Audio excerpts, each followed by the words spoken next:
పవన్ కళ్యాణ్ గెలిచారు కదా, ఎలా ఫీల్ అవుతున్నారు మీరు? చాలా ప్రౌడ్గా ఫీల్ అవుతున్నాం. ఎందుకని?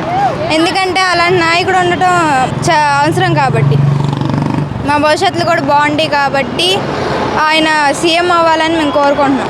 ఆల్రెడీ ఇప్పుడు డిప్యూటీ సీఎంగా కూడా ప్రమాణ స్వీకారం చేశారు, ఎలా ఫీల్ అవుతున్నారు మీరు? చాలా అంటే చాలా సంతోషంగా ఉంది. డిప్యూటీ సీఎం కాదు, ఏకంగా సీఎంఏ అవ్వాలని మేము కోరుకుంటున్నాం. ఈ రాష్ట్రం బాగుపడాలంటే ఆయన సీఎం అవ్వాల్సిందే.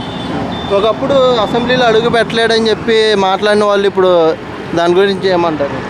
ఒకప్పుడు అన్నారు, కానీ అది చేసి చూపించాడు కాబట్టి ఇప్పుడు అసెంబ్లీలో డిప్యూటీ సీఎం అయ్యారు. అడుగు పెట్టలేరు అని అన్న వాళ్ళు ఇప్పుడు అసెంబ్లీలో అడుగు పెట్టలేకపోతున్నారు, తలదించుకుంటున్నారు. జాబ్స్ పరంగా కానీ స్టూడెంట్స్ పరంగా ఇంకేం చేస్తే బాగుంటుంది అనుకుంటున్నారు? మాకు మంచి కంపెనీస్ కావాలి. అంటే చదువుకున్న వాళ్ళందరూ, జగన్ గారు ఉన్నప్పుడేమో చదువుకున్న వాళ్ళందరూ వెళ్ళి పచ్చళ్ళ కంపెనీలో పచ్చళ్ళు చేయడం కాదు, మాకంటూ సాఫ్ట్వేర్ కంపెనీలు కావాలి. దాంట్లో మా రాష్ట్రంలో మేము మా తల్లిదండ్రులకు దగ్గరగా ఉండి మేము జాబ్ చేసుకోవాలి, ఇతర రాష్ట్రాలకు వెళ్ళి జాబ్ చేయడం కాదు.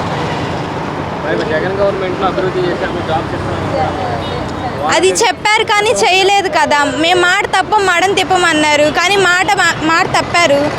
మరి జాబ్స్ లేదు, చాలా సఫర్ చేశారు కదా మమ్మల్ని. అంటే ఇప్పుడు రాజధాని కూడా 3 రాజధానులు అన్నారు గతంలో, ఇప్పుడేమో ఇదే రాజధాని డెవలప్మెంట్ చేస్తామంటున్నారు, ఎలా ఉందండి?